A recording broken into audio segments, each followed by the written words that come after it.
Olá, tudo bem com você? Então, nesse vídeo eu vou falar um pouco de quais são meus interesses teóricos e basicamente quais são os meus interesses em relação à vida no exato momento. É claro que esses interesses, né, eles podem ser uma função do tempo, podem mudar em relação enquanto o tempo passa, né? Beleza. Então é o seguinte, eu tenho interesse em bem-estar para as pessoas. No caso, não causar mal-estar, tentar minimizar o mal-estar causado às pessoas e também maximizar um pouco mais a felicidade e o bem-estar geral. E tá. Isso aqui eu converso um pouco com uma filosofia chamada utilitarismo.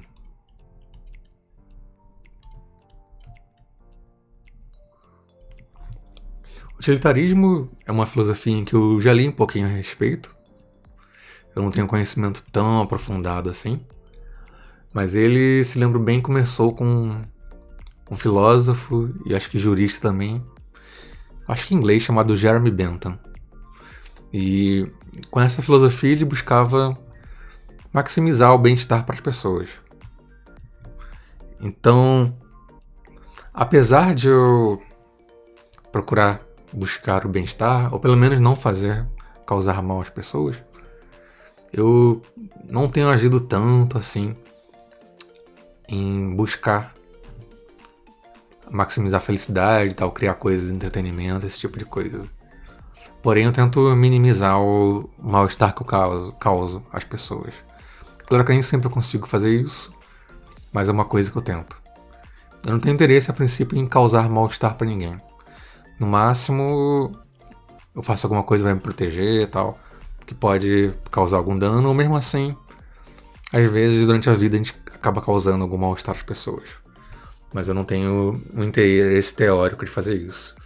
Mas eu poderia agir mais em relação a buscar fazer coisas que impliquem maior bem-estar para as pessoas.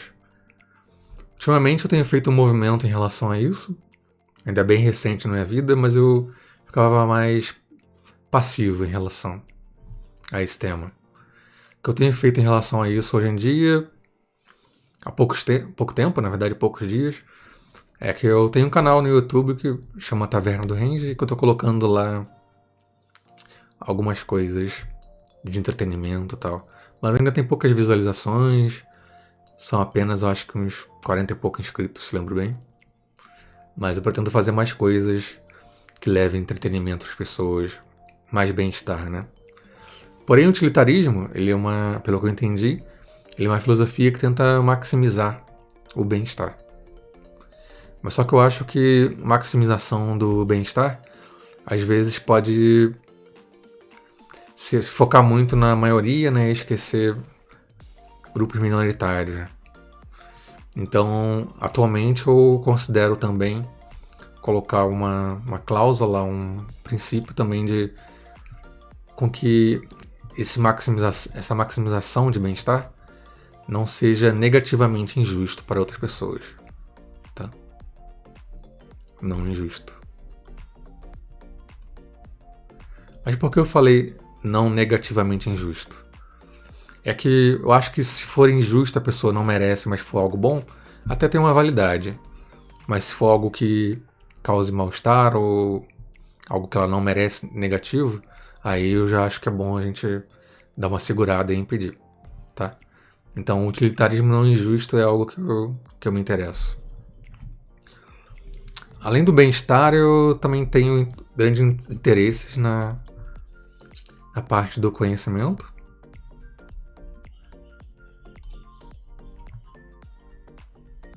Conhecimento rigoroso, na verdade. Um conhecimento rigoroso do mundo.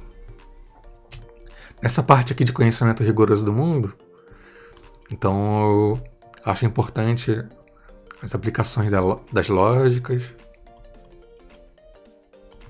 da matemática,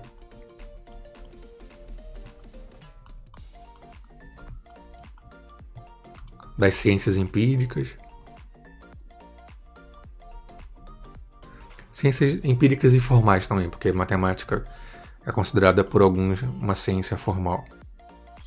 É claro, também filosofia, né? E a epistemologia.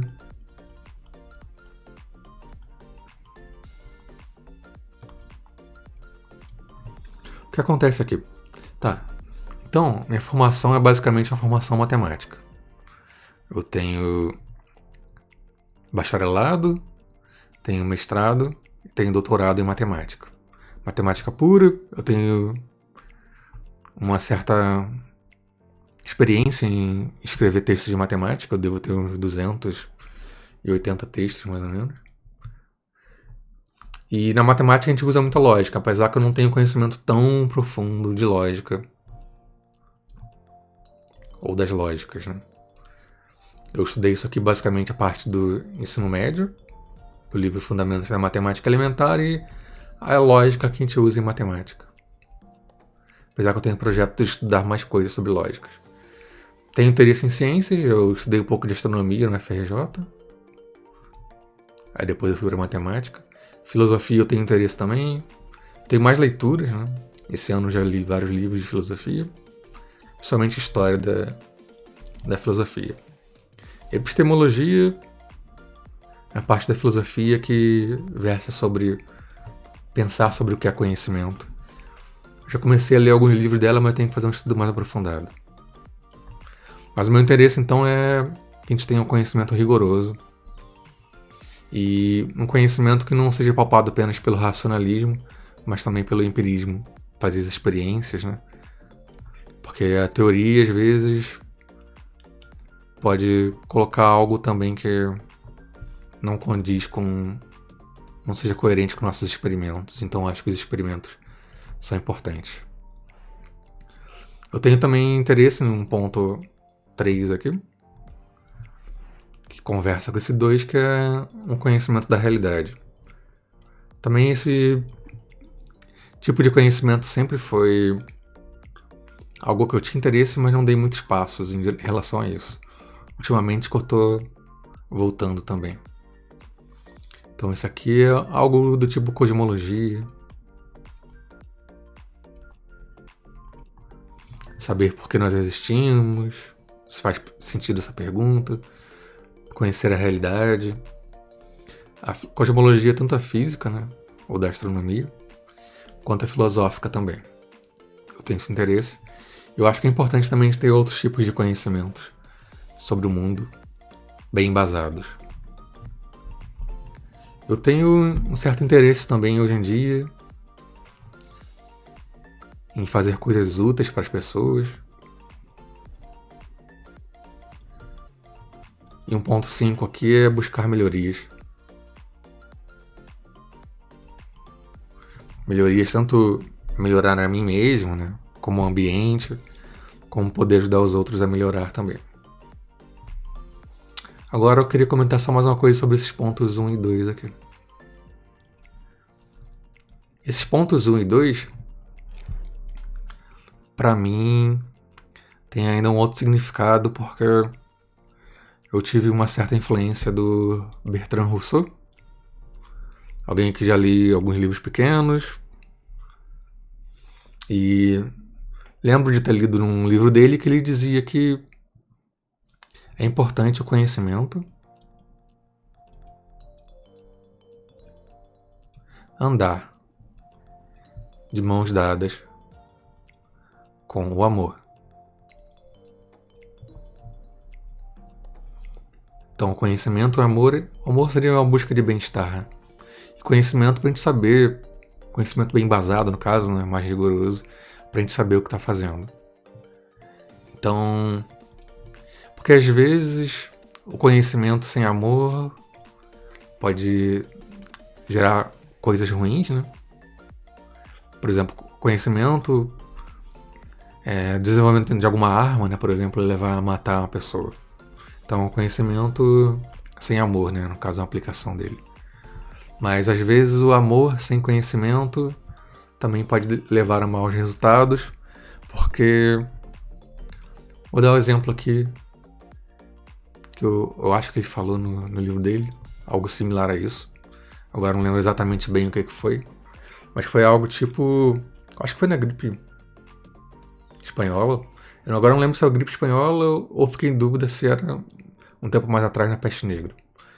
Mas eu acho que era a gripe espanhola. Então ele dizia que tinha um padre que durante a gripe espanhola ele veio e colocou na igreja os fiéis aglomerados, né, para rezar. Aí ele falou assim, olha, nessas condições o padre tinha amor aos seus fiéis, tal, queria que eles ou melhorassem ou não ficassem doentes.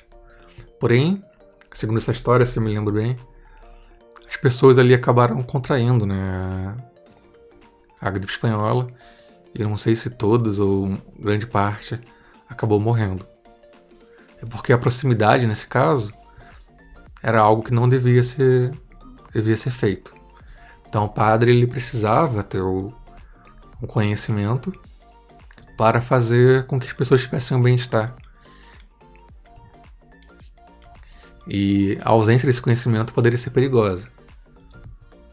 Então fazer essa conjunção de conhecimento e amor seria algo importante, né? Não poder... Às vezes isso é perigoso, né? Ter apenas um deles sem o outro. Se a busca do bem-estar das pessoas. Então isso é algo que ficou na minha mente, assim. E eu acho que conversa um pouco com esses meus princípios aqui. Bem, então esse vídeo foi apenas para falar sobre esse tipo de coisa. Só queria fazer mais um comentário aqui. É que essa parte de conhecimento rigoroso eu acabei comprando também uma outra ideia do Bertrand Russell. E essa ideia dele era de que quando nós somos leigos sobre um certo assunto e existe um consenso científico não é a totalidade dos cientistas tendo um tipo de pensamento, mas a maioria quase absoluta. Eu não sei qual seria a porcentagem ideal para dizer que seria a maioria quase absoluta, mas grande parte. Então, se tivesse consenso entre os cientistas, né, pessoas ligadas a conhecimentos rigorosos, empíricos e também rigorosos em termos da forma,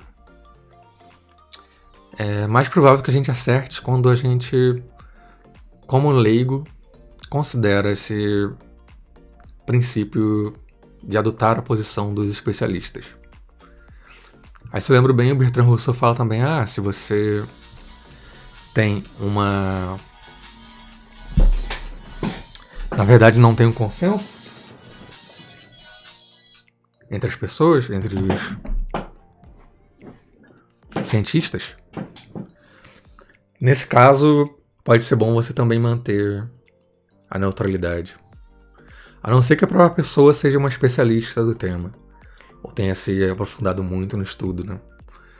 Então, é uma coisa que eu também acabo levando um pouco, porque eu não sou, por exemplo, especialista em física, outros temas como medicina, esse tipo de coisa.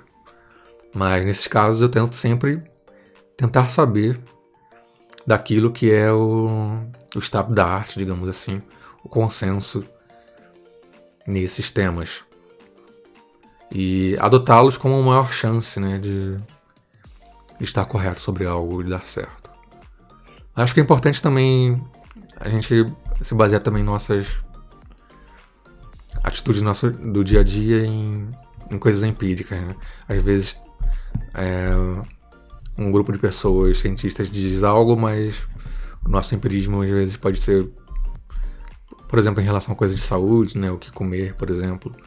Se a pessoa tem gastrite, aí digamos que o consenso seja de que certos alimentos poderiam ser ingeridos, né? Mas para ela um certo alimento faz mal.